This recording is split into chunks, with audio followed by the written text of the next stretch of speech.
I'm an international. I don't even have permanent residency, and I have money in a super, aka a retirement fund here in Australia. But I literally have pretty much nothing over in the US. Love you, Australia. Hey, what's up, you guys? Welcome back to the channel. Ashley here. I wanted to sit down and chat about things that I wish I knew before moving to Australia as an American. It would mean a lot if you do hit that subscribe button. I've been just blown away by the support on my last video. I'll have it up here. But so many people that watch my videos are not subscribed. So it's just a button. It means a lot to me.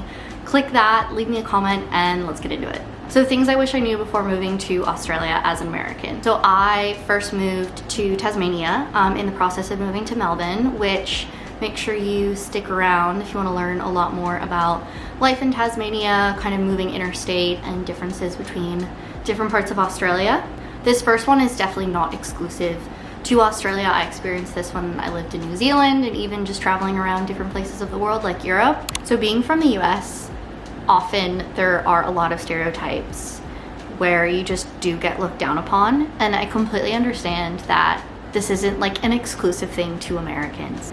Different countries, different groups of people have stereotypes like that. Sometimes is completely unavoidable. I don't know, it can just be a bit hurtful to just be told automatically that because I'm American, I'm stupid. Of course, she's American, she doesn't know anything. Oh, she's American, she knows nothing about coffee.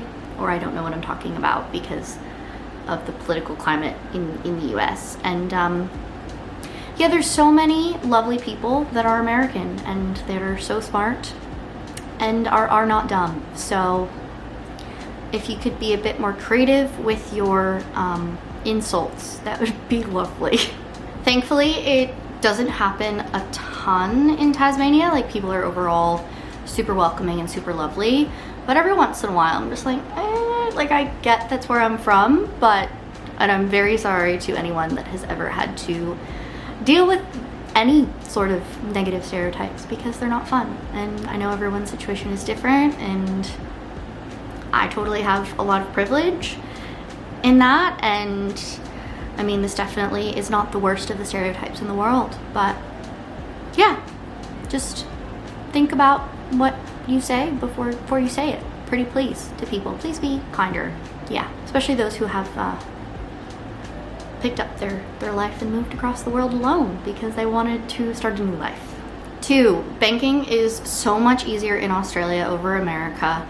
I feel like I would have just been so much more relaxed, especially my first couple months of moving to Australia, of just knowing how much simpler banking is here, health insurance is here, paying bills is here. Like, I just find that the systems in place in Australia over America are so much simpler and so much more straightforward. Like, I just find that I stress so much less about finances and paying for things because of just how simple it is. It's so easy here in Australia with bank transfers. It was such a red flag when I first moved here. I had no idea what was going on. I'm very much used to Venmo, and even just paying bills and stuff, so many things can be direct debited. I don't know if it's changed over in the US in the last couple of years, but I remember it being like such a pain to even pay a parking ticket or something, whereas all of those things are just so much simpler and so much easier to pay for, and like so much less paper waste. Like, I feel like in the US, the amount of times that I was like, please do not send me like a paper bill or a form or something, just send it by email or something, and they would still do it, and then it's like, well, this is such a waste because you've just sent it to my email. Anyway, if anyone else has noticed those sorts of things, definitely let me know down in the comments, because I just find that overall I'm so much more relaxed about it, because, oh, I don't have to like run to the ATM and get out $20 because this person doesn't have Venmo and I don't really know how to split the bill with them, and it's just so much easier. And then also, just back to that a little bit with private health, I just found that because I'm not a permanent resident here in Australia yet, so I don't have Medicare, so I do pay for private health. And even just setting that up was so easy. Something that I know if I didn't move to Australia and I was staying in the US, I would have been terrified to try and set up health insurance over there. Like, just the whole process seems so daunting. And I mean, of course, Australia has its downsides to the healthcare system. Like, I'm not really gonna get into that in this video. I have chatted about it a bit more in this video if you want to hear my views on Australian versus American healthcare. But overall, just so much simpler And I just feel like the process to sign up to things is just so much more straightforward, and I leave feeling so much less anxious than going in, and everyone's just like super lovely. And then going off of that, feeling less stressed and anxious about finances and paying for things is this, that I really loved moving to Australia from the US. As a student specifically, I first moved to Australia to finish my master's, and I find that it's so much easier to save up money as a student in Australia over in the US. A lot of jobs over here in Australia are casual jobs, so you get casual rates, which is basically just like you get paid so much more an hour than you would part-time, because for different reasons, but you know, your hours aren't guaranteed. I'm sure there's something like that somewhere in the US, but growing up I was very much used to, you know, minimum wage paying jobs and then relying on tips like $7-8 an hour. So I think the most I've ever gotten paid for a job in the US is like 14 something an hour working part-time as a student, again USD. But then in Australia, the first hospitality job I got working casually as a student, I got 27-28 an hour, I think, regardless of conversions. Like, that's insane.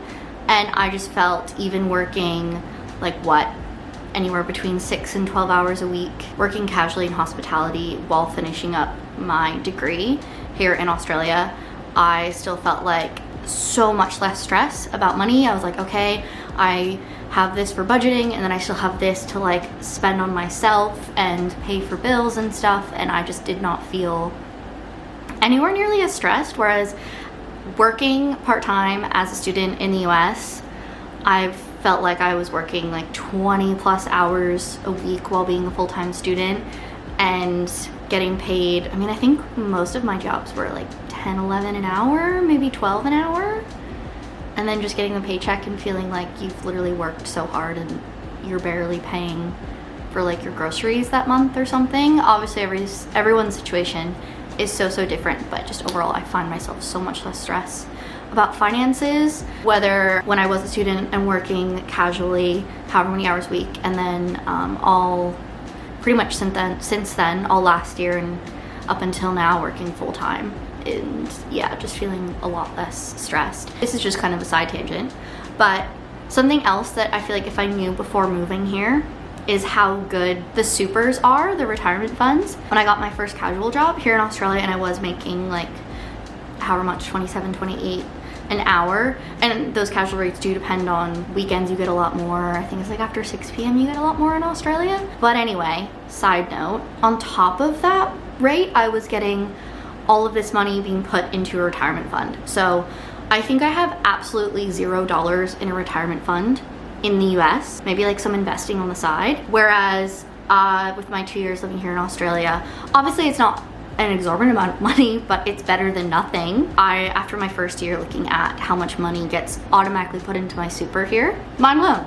I was like, wow, I feel so much less stress about the future as well. The future, oh my God. And like I'm an international, I don't even have permanent residency, and I have money in a super, aka a retirement fund here in Australia. But I literally have pretty much nothing over in the US. But I lived in the US for 24 years, 25 years. That's insane. Like, mind blowing. Absolutely just mind blown.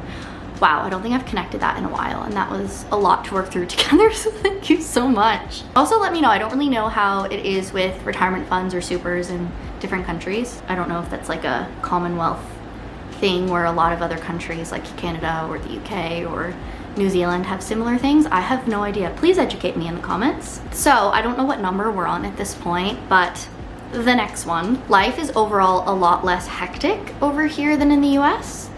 Definitely depends where you are. In Tasmania, of course, things are so much slower pace here, and I've done so many videos on differences and kind of overall what to expect about moving to Tasmania specifically as a part in Australia. So I'll have those here in our playlist, you know, head to the channel, click around, spend some time here. You know, it's a lovely part of the internet. Even when I was in Melbourne last weekend and then I was in Canberra for a bit, I just feel like overall people, obviously bigger cities are a bit more hectic, but still I feel like people like aren't as in a rush. Like I feel like in the US everyone's in a rush, at least where I grew up. Everyone's in a rush, everyone's like, get out of my way, I have places to be, this and that. Whereas here it's very much like, I could do this But also, if I'm like, you know, a couple minutes over on my lunch break, I know I'm not just gonna get randomly fired, and the world is not ending. So I just find overall the way of life is a lot more, just less stressful, a bit more easygoing. I don't feel like as on my toes as much. Like, I think I touched on it in my last video, but a reverse culture shock going back home to the US recently and just constantly feeling like on my toes and like very sporadic and feeling like there's like so much to do with like so little time, and it just, yeah, completely different headspace. So love you, Australia. And so lastly, this is mostly in regards to on the internet. So this one's a bit more specific. I get this a lot on TikTok, sometimes on Instagram. Thankfully, no one said this to my face, which is nice, I guess. You know, people are acting different online per usual.